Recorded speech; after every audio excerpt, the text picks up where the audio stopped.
We have a new episode of Legends and Leaders, and today it's great to have Bryan here.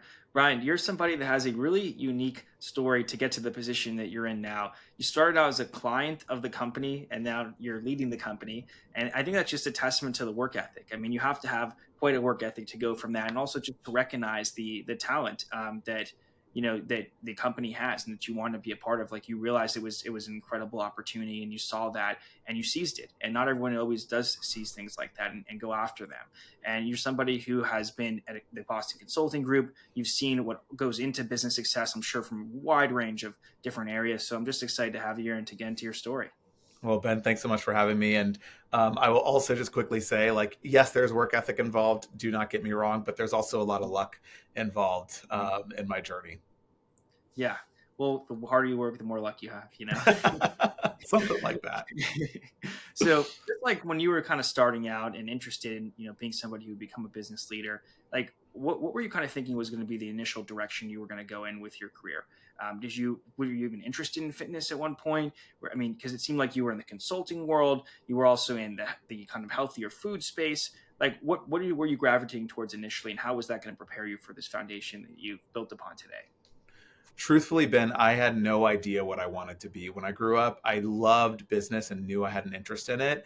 But candidly, I didn't grow up around business people. Neither of my parents went to college. My dad was in the military. My mom worked administrative jobs growing up.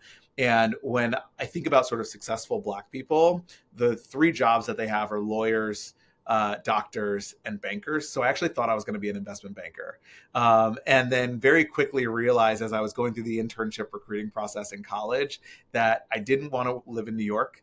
And I also didn't want to work 100 hours a week. And so I was like, okay, well, I should probably do something that still gives me exposure to business, but allows me to live in another city that I actually want to live in and hopefully not work 100 hours a week, which is how I landed in consulting Mm. and ended up at the Boston Consulting Group, had an amazing time exploring all sorts of industries, all sorts of functional areas. But then I had this itch where I was like, I want to go and help build something. And while I wish, Ben, I could tell you that like when I made that decision, I knew that health and wellness was going to be my path. It just didn't work that way. I looked at companies that were based in the city that I was in at the time, which was DC, that were interesting and entrepreneurial and where I felt like I could apply my skills. And that's how I ended up at Sweetgreen. And that was an incredible journey. Like I said, there's a lot of luck always in these careers, and got to be a part of building a really, really special business there. And while I was there, I started working out at this place called Solidcore.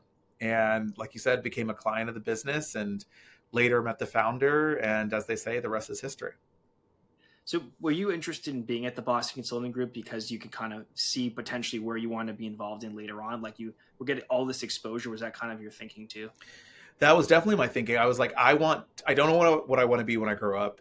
And Hmm. I want to go someplace where I'm going to be able to see a bunch of different functional areas of business, whether it's, marketing and sales or operations or supply chain, finance, etc. And I also want to see a bunch of industries. And so I got to work in everything from financial services to nonprofits and government. But the funny thing is, I actually fell into a world just based on the people who I enjoyed working with, that was aerospace and defense. And the vast majority of my career there, I actually spent doing work for jet engine manufacturers and airframers and people who develop unmanned aerial vehicles and missiles. And so the pivot from there to salads was a pretty hard pivot. But I did get a lot of exposure while I was there, which was really, really useful. Hmm.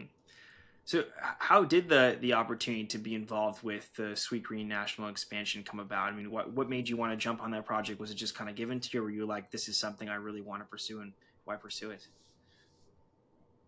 So when I left BCG, I said to my mentors at the time, like, I want to go into a business that I care about, that was in DC, that felt different.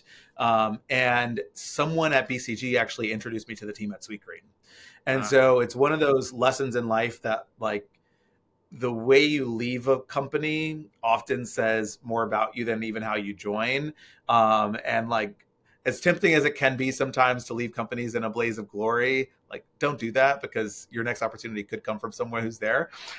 So I ended up at Sweetgreen, and I frankly started in a finance role because I didn't have really many other skills besides like being a spreadsheet jockey, which is a lot of what my role was when I was at BCG.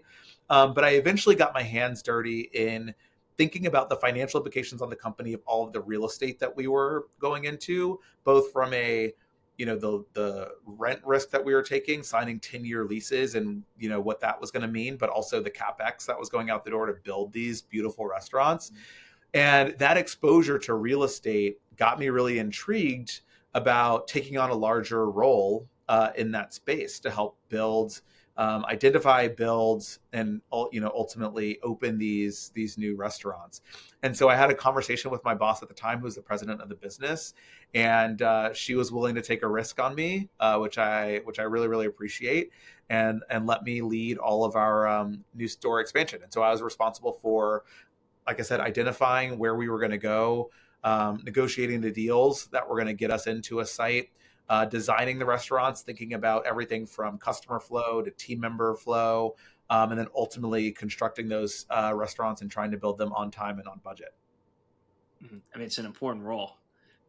Yeah, it's a super important role, a super stressful role. Most of the calls that you get are bad news, so it wasn't always the most fun role. But it got me a lot of exposure to all areas of the business, which is a little bit of a theme of my career. Because when you're Yeah. designing a restaurant, like you said, you're thinking about the operations, like where should the oven be, where should the like walk-in refrigerator be, because you're trying to think about how to Mhm. operationalize and make it efficient.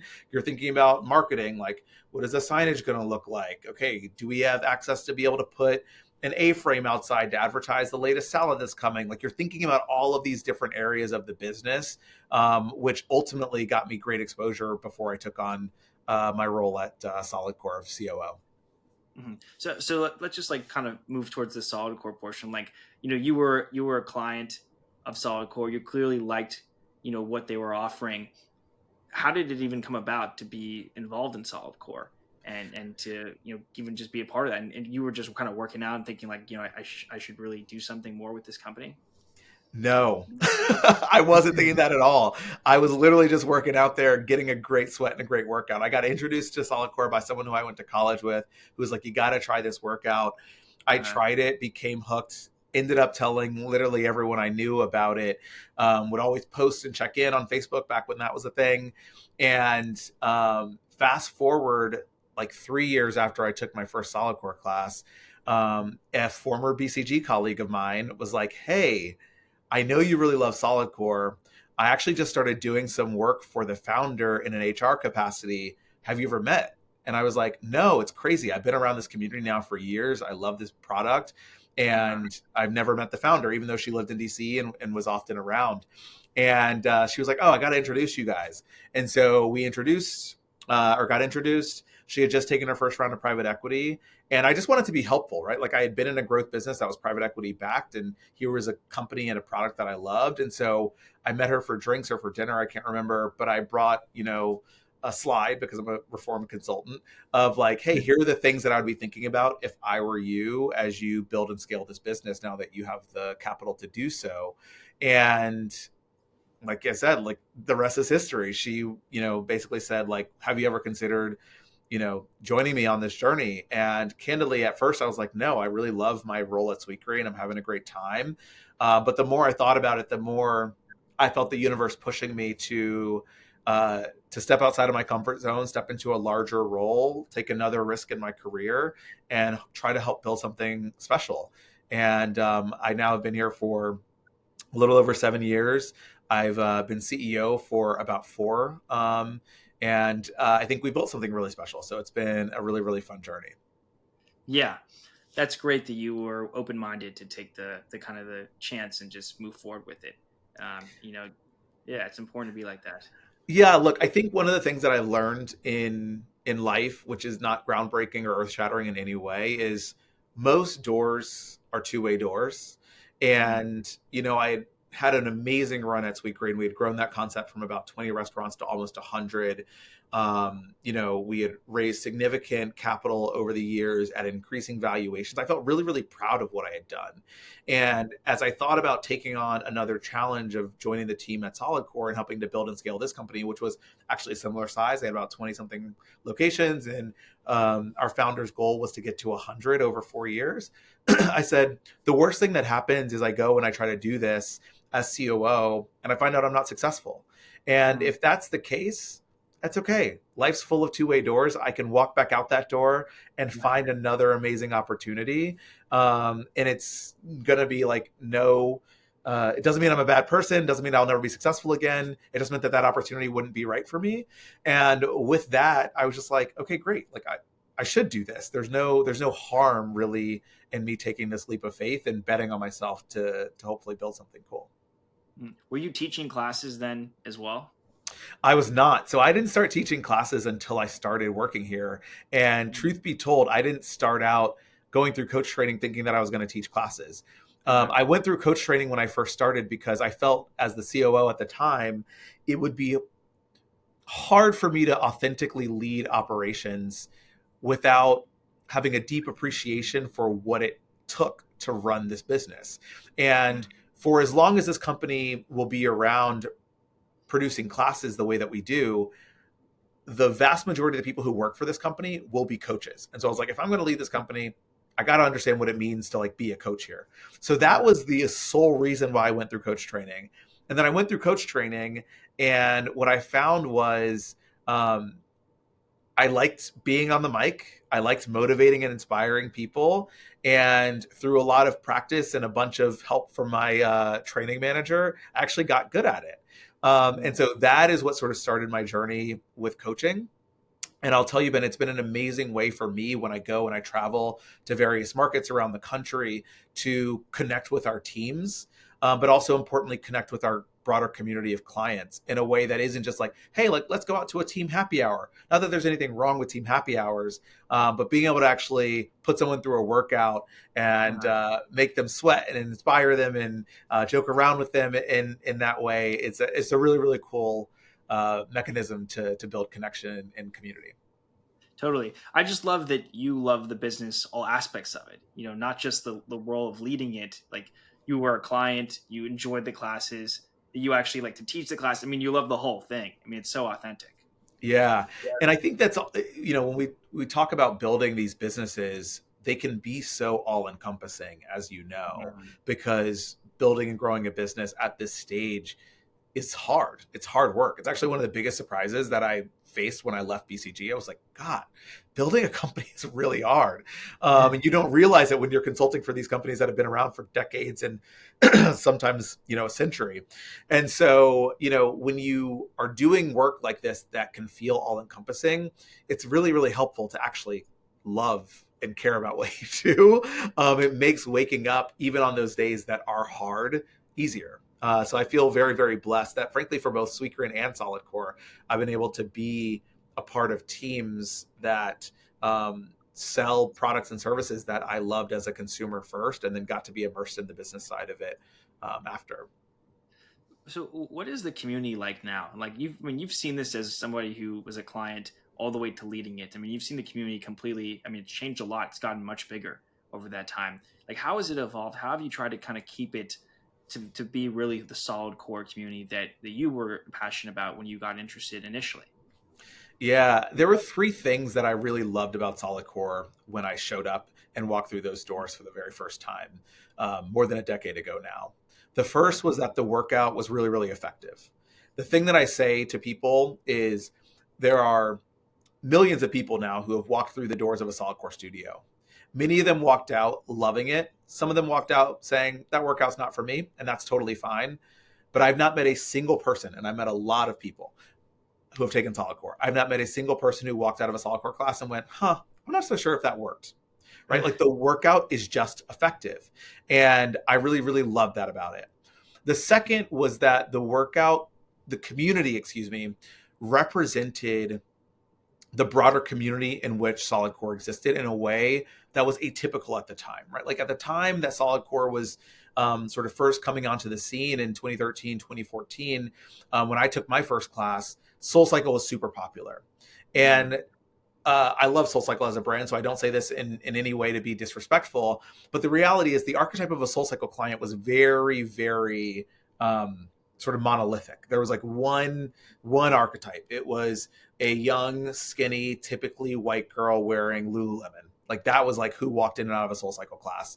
And when I walked into solidcore, what I saw was a community that felt more representative of the broader community that existed in. So it felt like there were people of both genders, there are people of all body sizes, body types. And the thing that brought people together was actually a mindset. It was the mm, person who was like, I look for problems or I look for challenges and ways to push me day to day that are going to help me grow. We call that person the growth minded. And I didn't have the language for it back then, but I was like, oh, there's a unique thing that's pulling these sort of on the surface unique individuals together around a common theme. And it was really, really that. And then the last thing that made the community special was that the brand stood for something bigger. It wasn't just a workout. It wasn't people who were just like, hey, I'm in here to get my sweat and then get out. There was, we have this tagline, create the strongest version of yourself. And we think about that not just physically, which is like the obvious, but also mentally, emotionally. And when people talk about their solid core experience, they often talk about, overcoming challenges in their personal life. Hey, I discovered solid core when I was going through a divorce. I, re-entered the solid core community after I recovered from cancer treatment. It's like those transformative moments in their lives that really make this community special and this workout sort of brings out the best in people.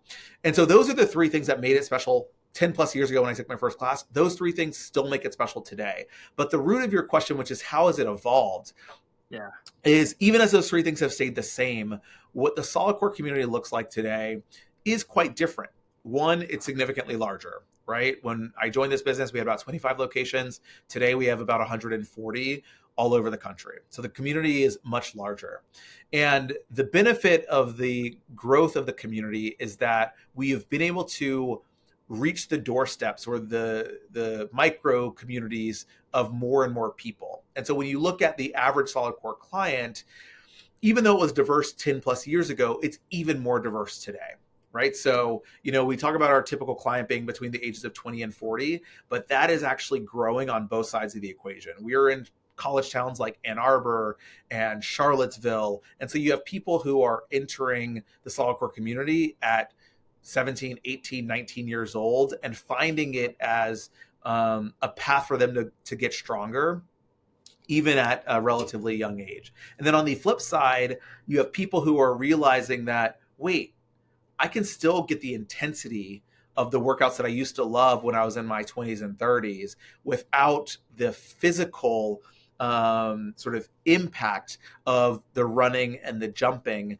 And so you have people who are in their 50s and 60s. My mother-in-law, who's 62, is a loyal solid core client. She loves it. She loves the intensity. She's a former half marathoner and marathoner, loved the intensity of running like that, and now gets that same intensity, but can it do it in a low impact way. We also have men coming into the fold in a more Mm, aggressive way. Now that sort of reformer based workouts or Pilates has been popularized, you uh, see men saying, oh, wait, like I thought this workout was like dainty and like not hard.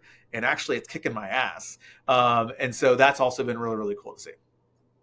yeah, there's a lot of interesting things you just said. I mean, if you look at what Planet Fitness did that helped to become so big was people were intimidated to go to the gym, right? And they didn't want to go, so they removed a lot of this equipment they would carry towards the bigger guys, so that you can just Yep. kind of go and not be intimidated. Like, have you done certain things, Brian, that you think, like, are there certain things that Solid Core does that it attracts this kind of audience you're talking about that you can have? Because like, if you have certain levels of intensity and fitness, certain people maybe are not able to do that. How are you able to attract and also keep all these people there at Solid Core at the same time? The number one thing that we do here is we try to deeply understand our consumer, both the people who come to our workouts today, but also the people who we think should be coming to our workouts tomorrow. And so we do a lot of consumer analysis. We do focus groups, we do qualitative interviews, we do quantitative surveys. And through that, learn what is going to help people get here and then what's going to make people stay here. And we've learned a few things over the years, and we're continuing to learn. We're actually in the field right now with both a qualitative and quantitative consumer survey. But some of the things that we've learned over the years is representation really, really matters. When someone walks in, the other people who they see in the room help them feel like they should be there or they shouldn't be there. And in our particular modality, that person that people look to is the coach. And so we have started there in making sure that our coaches are broadly representative of the community. So we make sure we have men who are coaches. We make sure we have people of all body shapes, body sizes, colors, etc. Because when someone's going to your website and saying, "Hey, I want to take a class," and they scroll through the coaches, they want to see some representation of themselves in that. So representation really, really matters. The second is that the sort of onboarding and immersion experience also is really, really critical. And so to your point, we are a very intense workout. We don't shy away from that. However, we also have a class that we call Starter 50. That's for people who have never been on a reformer before, who may be earlier in their fitness journey. So we try to say, yes, we are for people who have a certain mindset, who are growth minded, but you can be growth minded at the beginning of your fitness journey, and that's okay too. And we have a spot for you. It's called our Starter 50 class. Same thing for people who are on the other side, who might be saying like, "Hey, actually, I really love intensity. I used to do CrossFit. Maybe I got injured. Maybe I've gotten older. Maybe I just want to protect my joints. But I really, really crave that intensity and like really leveling up my fitness." We have Advanced 50 for those people, right? So like trying to think about how we onboard and immerse people in the brand and what we offer based on meeting them where they are. And then the third is the results. And yeah, super intentional. Just making sure that we really, really, we try to be thoughtful about kind of what we're trying to do and who we're trying to do it for. Mm-hmm. So, I mean, just when you think about like the mentorship aspect, because I mean, you've done a lot right now at this point in your life so far. You've been, I think, focusing a lot on like contributing educational wise, like you've written in all these different places. And, how do you kind of see like that piece coming into fold as well? You're also leading this, like, is that something that's, really important to you? And how do you want to continue to further that? Yeah, I think one of the things that I've been focused on, and we as a leadership team at solidcore have been focused on, is how we continue to make our industry stronger. Because one of the things about leading from the front is that I believe you have an obligation to offer hands up for people who are coming behind you. And when I reflect on our industry, for the longest time, our industry was really seen as just recreation. And a lot of the people who gravitated towards our industry were people who were great personal trainers, who then became personal training managers, who then became assistant managers of a gym, who then became managers and district managers. And there's nothing wrong with that path. And we also think that the industry could benefit from bringing in talent that is deeply business focused to help make these businesses sustainable. Right? We've seen a lot of boom and bust cycles within the fitness sector.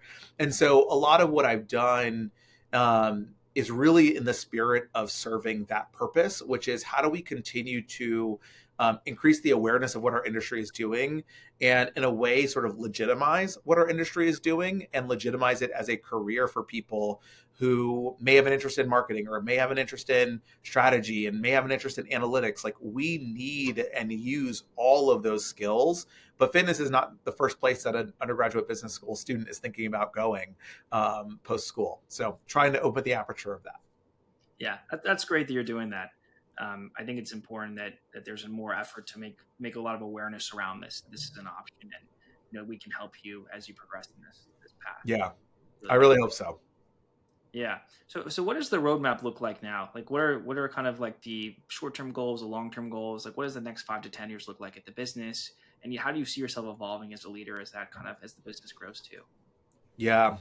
So I'll quickly talk about short term. Look, 2025, we're a quarter into it, which is wild to think.